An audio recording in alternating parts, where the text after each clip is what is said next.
भगवत गीता ये केवल एक शास्त्र नहीं है। हम लोग इसे समझते हैं ये बस एक शास्त्र है और इसे लाल कपड़े में लपेट के जनरली साइड पे रख दिया जाता है, पर ये सिर्फ शास्त्र नहीं है, ये एक गाइड भी है, ये एक यूजर्स मैनुअल भी है जो इस पृथ्वी पर जीव को दी गई है।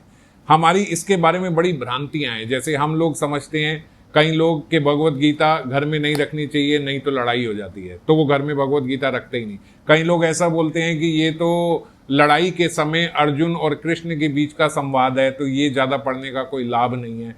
और कई लोग इसकी इंपॉर्टेंस जानते भी हैं, तो वो बड़े कीवर्ड्स में जानते हैं, मैं शरीर नहीं हूँ, मैं आत्मा हूँ, अपना मन यहाँ लगाना चाहिए, ये करना चाहिए, और बस ऐसे ही 6-7 कीवर्ड्स में पढ़ के इसको ख़त्म कर देते हैं। जबकि ये हमारे जीवन का एक एक कदम कैसे रखना है वो सब इसमें बताया गया है।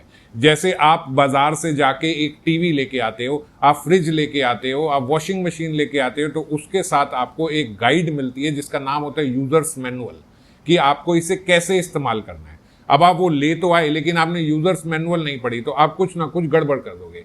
तो इसी हिसाब से भगवान ने जब जीव को यहाँ भेजा, तो जीव को साथ वो जिस शरीर में आया उस शरीर को कैसे चलाना है, उसके लिए ये एक गाइड है भगवत गीता। ये किसी धर्म के लिए नहीं है, ये धर्मनिरपेक्ष नहीं है कि ये इसके लिए या इसके लिए। जिस जीव के पास ये मनुष्य शरीर है उसके लिए ये गाइड पर्याप्त है और जरूरी है।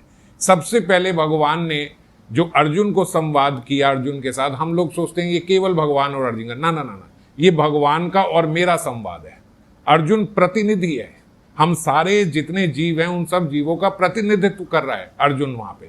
ये भगवान और अर्जुन का नहीं, ये जितना भगवान और अर्जुन का था उतना ही भगवान और मेरा भी संवाद है। और जो ये युद्ध किया जा रहा है, ये युद्ध क्या है? ये युद्ध वो है जो मेरा मन और बुद्धि के बीच में हमेशा युद्ध होता रहता है। मैं ये करूं कि ये करूं, मन ये कहता है, बुद्धि ये कहती है, क्या चूज करे, उसके लिए ये गाइड है।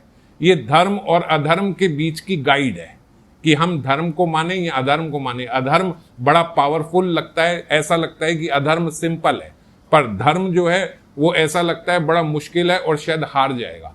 पर किस प्रकार युद्ध किया जाए, किस प्रकार ये जीवन जिया जाए। जैसे अर्जुन युद्ध करता था तो हमेशा मुस्कुराता था, जितने उसके सामने वाले थे प्रतिद्वंद्वी वो सब हैरान हो जाते थे और इसी बात से हार जाते थे। सबसे पहले उनका मनोबल टूट जाता था कि अर्जुन सामने से एकदम मुस्कुराता हुआ आ रहा है, वो कैसे मुस्कुराता हुआ लड़ पाया। हम अपना जीवन कैसे मुस्कुराते हुए जी सकते हैं, ये भगवान ने भगवत गीता में बताया।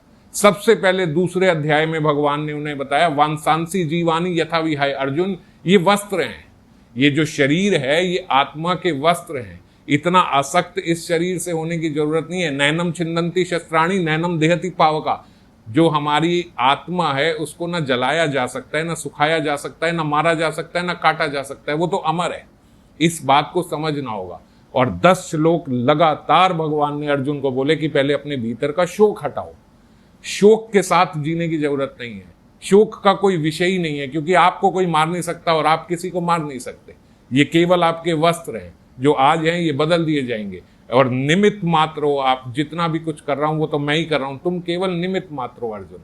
तो इसीलिए 8वें अध्याय में बोला गया, तस्मात् सर्वेषु कालेषु मम अनुस्मरण युद्धश्च। मेरा अनुस्मरण करते हुए, मुझे ध्यान करते हुए ये युद्ध लड़ो। ये मेरे लिए क्या है, जैसे भगवान बता रहे हैं कि मेरा स्मरण करते हुए ये जीवन जिया जाएगा। तुम स्मरण मेरा रखो, पर इस जीवन में ये सारे कार्य करते जाओ। इस प्रकार का जब जीवन जिया जाता है तो अर्जुन ने भगवान को अंत में बोला, नष्टो मोहा स्मृति लब्ध्वा। हे भगवान, मेरे सारे मोह नष्ट हो गए और अब मुझे वो स्मृति वापस मिल गई। स्मृति लब्ध्वा, मिल गई मुझे, वो सब मेरे अंदर है, मैं जानता हूं, पर एक आवरण के कारण मैंने अपने आप को ये शरीर समझ लिया है। तो इसीलिए भगवत गीता सिर्फ एक शास्त्र नहीं, ये एक यूजर मैनुअल है। किस प्रकार मुस्कुराते हुए जिया जाए, किस प्रकार जीवन के जो इतने द्वंद्व हैं वो हमारे खत्म हो जाए और सारा रास्ता, सारा पथ हमारा बिल्कुल क्लियर हो जाए। इसके लिए ये भगवत गीता बहुत ज़रूरी है पढ़ना और बहुत ज़रूरी है इसे समझना। इसे बिल्कुल अपने बिस्तर के साथ में रख के रोज पढ़ा कीजिए। ये इसलिए नहीं है कि बस शास्त्र में इसको कहीं लाल रुमाल में लपेट के रख दिया गया, नहीं, गाइड है, आपको रोज गाइड करेगी कैसे उठना, कैसे बैठना, कैसे चलना है। और जीवन की कोई समस्या ऐसी नहीं है जो भगवत गीता में जिसका सॉल्यूशन ना दिया गया। तो इसीलिए भगवत गीता पढ़ें और भगवत गीता को समझें। राधे राधे।